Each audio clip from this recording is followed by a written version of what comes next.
శ్రీకాకుళం జిల్లా కోటబొమ్మాలి మండలంలో కొత్తమ్మ తల్లి శతాబ్దోత్సవాలు అంగరంగ వైభవంగా ప్రారంభమయ్యాయి. కేంద్ర మంత్రి కింజారపు రామ్మోహన్ నాయుడు, రాష్ట్ర మంత్రి అచ్చెన్నాయుడు కుటుంబ సమేతంగా పాల్గొని అమ్మవారికి పట్టు వస్త్రాలు సమర్పించారు. భక్తులకు ఇబ్బందులు కలగకుండా అన్ని వసతులు కల్పించాలని అధికారులకు ఆదేశించారు. ఉత్సవాల్లో భాగంగా ఏర్పాటు చేసిన హెలికాప్టర్ రైడ్ ను కేంద్ర మంత్రి రామ్మోహన్ నాయుడు జెండా ఊపి ప్రారంభించి ఆకర్షణీయంగా మార్చారు.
సంవత్సరాల నుంచి రాజకీయంగా మా కుటుంబం ఈ ఎదుగుదలకి ప్రధానమైనటువంటి కారణమైనటువంటి కోటబొమ్మాలి కొత్తమ్మ తల్లి యొక్క జాతర ఉత్సవాలు ప్రభుత్వం అధికారికంగా ప్రకటించి 2వ సంవత్సరం అయితే ఈ సంవత్సరం అమ్మవారు పుట్టి 100 సంవత్సరాలైనటువంటి సందర్భంగా శత జయంతి ఉత్సవాలు అంగరంగ వైభవంగా జరుపుకుంటున్నాం.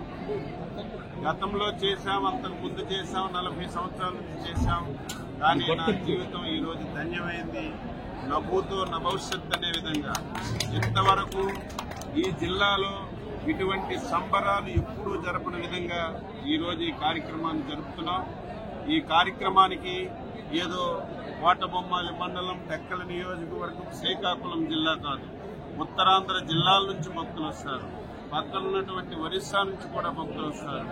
ఎంతమంది భక్తులు వచ్చినా ట్రాఫిక్ లో గాని, దర్శనంలో గాని, వారికి కావలసినటువంటి సౌకర్యాల విషయంలో ఎటువంటి ఇబ్బంది లేకుండా జిల్లా కలెక్టర్ గారు, ఎస్పీ గారు, జిల్లా యంత్రాంగం అంతా కూడా 9-10 రోజుల నుంచి ఇక్కడే ఉండి స్వయంగా పర్యవేక్షిస్తున్నారు.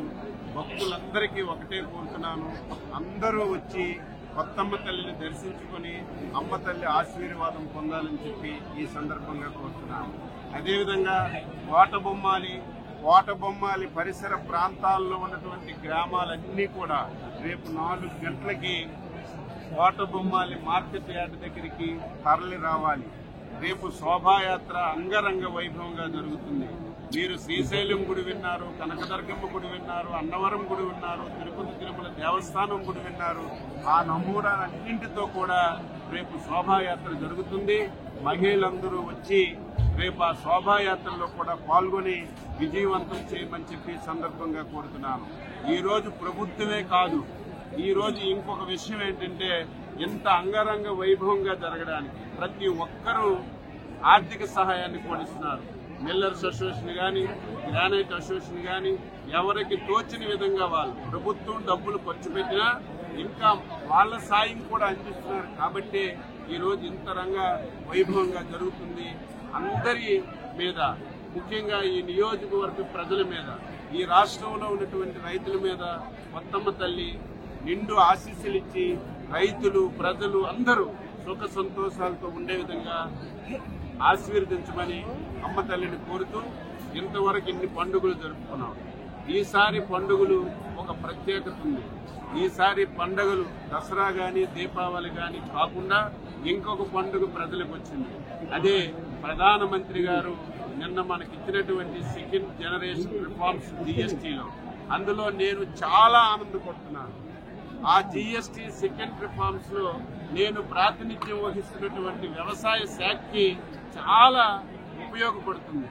ఇంతవరకు వ్యవసాయ శాఖలో ఏ పనిముట్టు కొన్నా, ట్రాక్టర్ కొన్నా, ఏది కొన్నా సరే 12% జీఎస్టీ ఉండేది. ఈ రోజు 5%కి తగ్గింది. ఈ రోజు ట్రాక్టర్ ఛార్జీలు తగ్గుతాయి. ఏవైతే వ్యవసాయ పరికరాలు, వ్యవసాయం చేసుకోవడానికి రైతుకు కావలసినటువంటి ప్రతి ఐటెం మీద ఈ రోజు ధరలు తగ్గుతాయి. ఇంకా రైతులు వ్యవసాయం యాంత్రీకరణ ఉపయోగించుకొని ఆనందంగా చేసుకోవడానికి ఒక మంచి అవకాశాన్ని ప్రధానమంత్రి గారు ఇచ్చారు.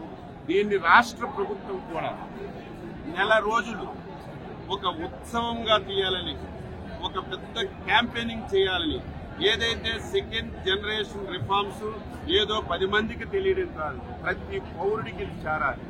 ప్రతి కొట్టు దగ్గర ఏ వస్తువు మీద గతంలో ఎంత రేటు ఉండేది, జీఎస్టీ సెకండ్ రిఫార్మ్స్ వచ్చిన తర్వాత ఎంత రేటు వస్తుంది, ప్రతి దగ్గర కూడా బోర్డు పెట్టి నెల రోజులు 6000 మీటింగ్లు పెట్టి ప్రతి ఒక్కరికి సమాచారాన్ని ఇచ్చి సెకండ్ జనరేషన్ రిఫార్మ్స్ ప్రతి ఒక్కరూ తెలుసుకునే విధంగా రాష్ట్ర ప్రభుత్వం కూడా కార్యక్రమాన్ని ఇచ్చింది. దీన్ని ప్రతి ఒక్కరూ ఉపయోగించుకోవాలని ఈ సందర్భంగా తెలియజేస్తూ, మా కోటబొమ్మాలి కొత్తమ్మ తల్లి ఆశీస్సులు, నిండు ఆశీస్సులు మా మీద, మా ప్రజల మీద, జిల్లా యంత్రాంగం మీద, జిల్లా ప్రజలందరి మీద ఉండి అందరం కలిసి మంచి అభివృద్ధిని జిల్లాలో తీసుకెళ్లడానికి ఆశీర్వదించమని కోరుతూ అందరికీ నమస్కారం. లైక్ చేయండి, షేర్ చేయండి, సబ్స్క్రైబ్ చేయండి. మరిన్ని వీడియోల కోసం బెల్ సింబల్ పై క్లిక్ చేయండి.